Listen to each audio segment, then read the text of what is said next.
नमस्कार दोस्तों, चलिए जानते हैं बिहार से जुड़ी सभी 38 जिलों की आज की ताज़ा बड़ी और महत्वपूर्ण खबरों को। पर उससे पहले वीडियो को लाइक कमेंट जरूर करें और साथ ही ये भी बताएं कि आप इस वीडियो को किस जिले, शहर या गांव से देख रहे हैं।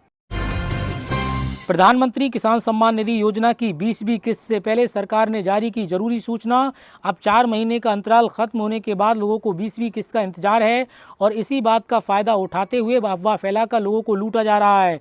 अब किसानों को किसान सम्मान निधि योजना की 20वीं किस्त का इंतजार है। हालांकि इसके विषय में अभी तक कोई भी आधिकारिक जानकारी सामने नहीं आई है। इससे पहले कृषि एवं किसान कल्याण मंत्रालय ने ट्विटर पर जरूरी सूचना देते हुए कहा है कि पीएम किसान योजना से जुड़े फर्जी जानकारी से सतर्क रहें। पीएम किसान योजना के आधिकारिक एक्स अकाउंट से योजना के नाम पर सोशल मीडिया पर फैल रही झूठी जानकारी से सावधान रहने को कहा गया है। क्रेडिट कार्ड, यूपीआई और एलपीजी सिलेंडर समेत 1 अगस्त से बदल रहे हैं 6 बड़े नियम। बढ़ सकता है मंथली खर्च। अगस्त 2025 से क्रेडिट कार्ड और एलपीजी सिलेंडर के दाम में बदलाव देखने को मिल सकते हैं। तो वहीं यूपीआई को लेकर भी कई चेंजेज होने वाले हैं। ये 6 बदलाव आपकी जेब पर बोझ डाल सकते हैं और आपके बजट को प्रभावित कर सकते हैं।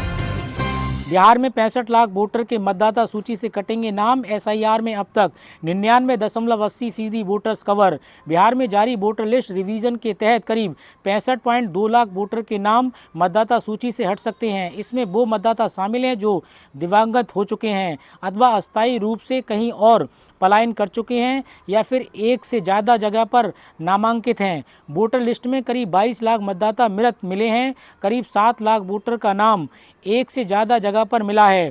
करीब 35 लाख वोटर प्रवास कर चुके हैं। करीब 1.2 लाख वोटर का गणना फॉर्म नहीं मिला है। इन सभी का आंकड़ा 65.2 लाख होता है। ऐसे में बिहार की वोटर लिस्ट से 65.2 लाख वोटरों के नाम हट सकते हैं।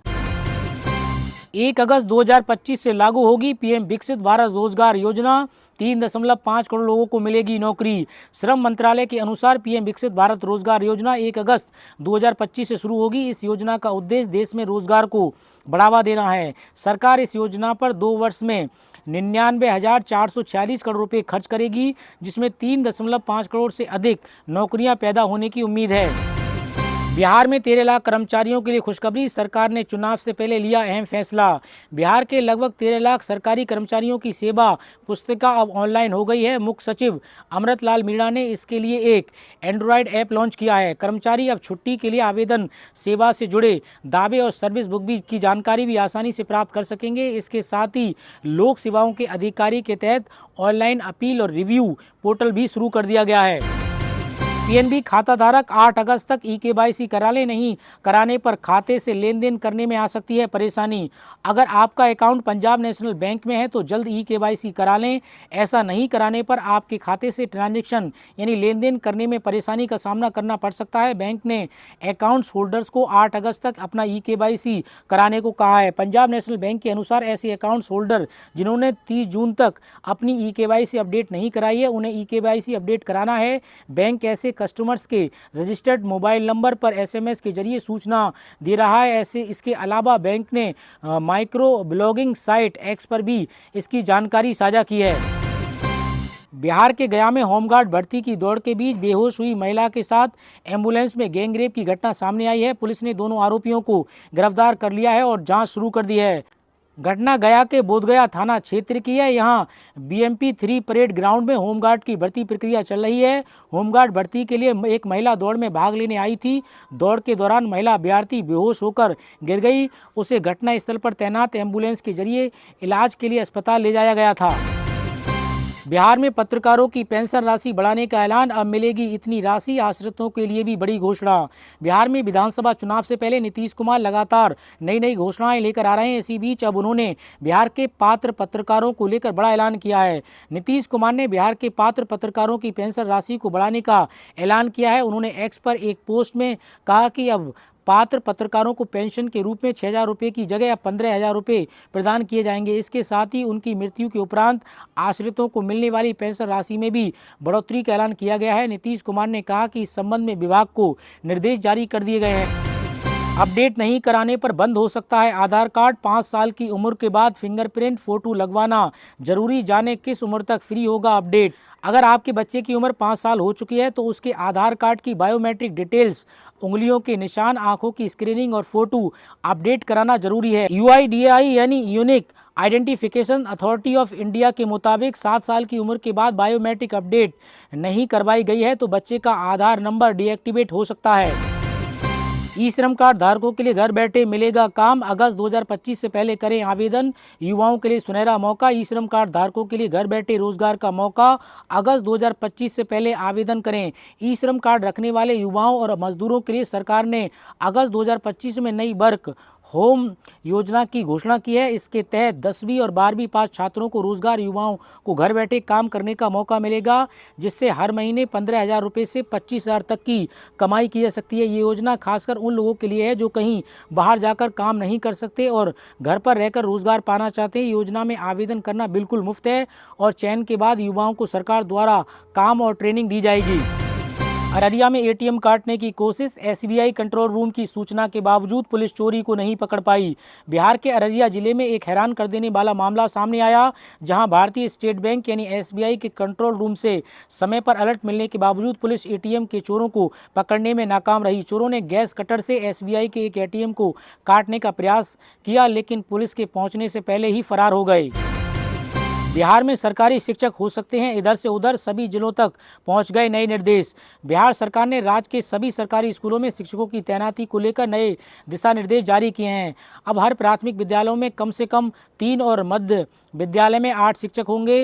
अर्धवार्षिक परीक्षा से पहले पाठ्यक्रम पूरा कराने और स्कूलों में मूलभूत सुविधाएं सुनिश्चित करने के भी आदेश दिए गए हैं। ये निर्णय छात्रों को बेहतर शिक्षा प्रदान करने के उद्देश्य से लिया गया है।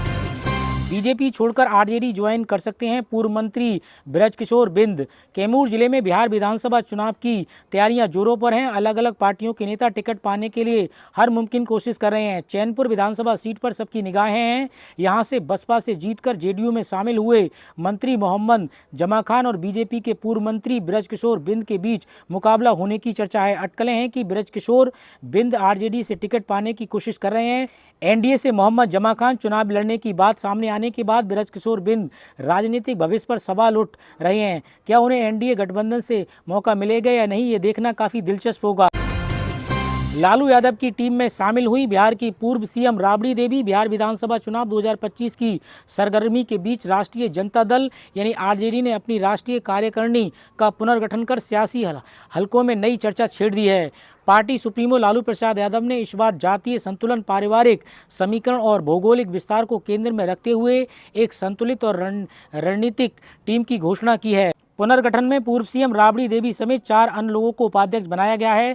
साथ ही 12 राष्ट्रीय महासचिव और 10 सचिव भी बनाए गए हैं।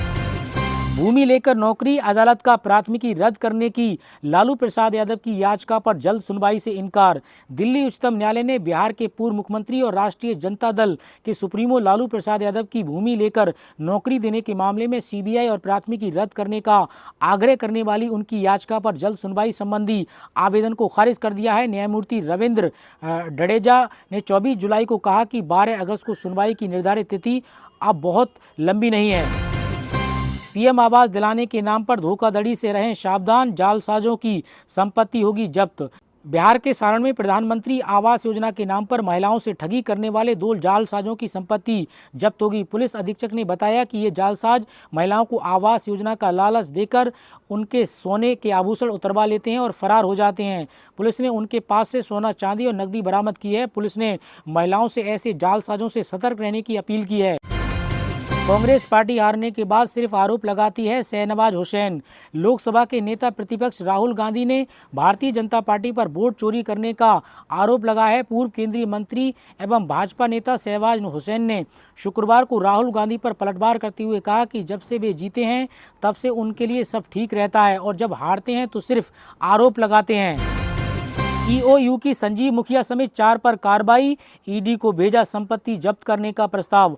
आर्थिक अपराध इकाई पेपर लीक गिरोह के सरगना समेत कई आरोपियों की संपत्ति जब्त करने का प्रस्ताव ईडी को भेजा है। इनमें बालू माफिया और बैंक प्रबंधक भी शामिल हैं। ईओयू ने पीएमएल के तहत 55 अपराधियों को चिन्हित किया है, जिनमें से 22 की संपत्ति जब्त हो चुकी है। सरकारी बैंकों में धोखाधड़ी के मामले भी सामने आए हैं।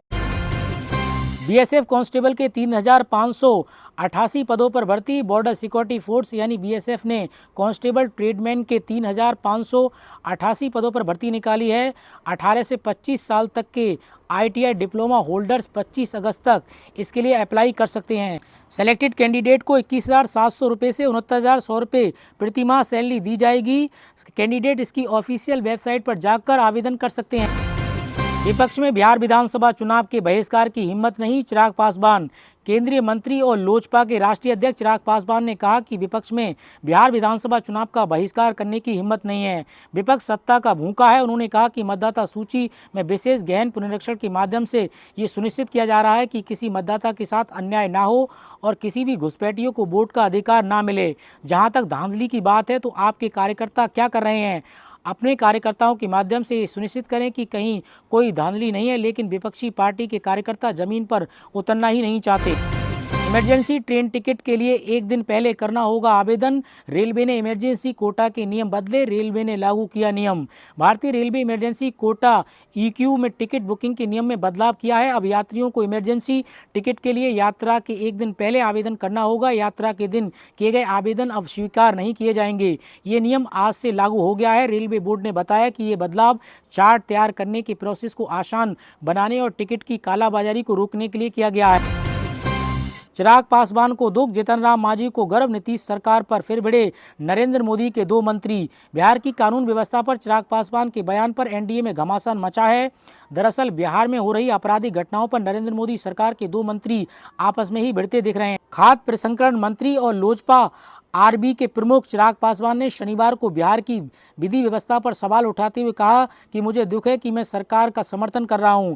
इस पर एमएससीआई मंत्री और हम के सुप्रीमो जीतन राम मांझी ने कहा कि चिराग पासवान में अनुभव की कमी है। उधर जदयू ने कहा कि शरीर कहीं तो आत्मा कहीं है। बीजेपी भी नीतीश कुमार के साथ खड़ी दिख रही है।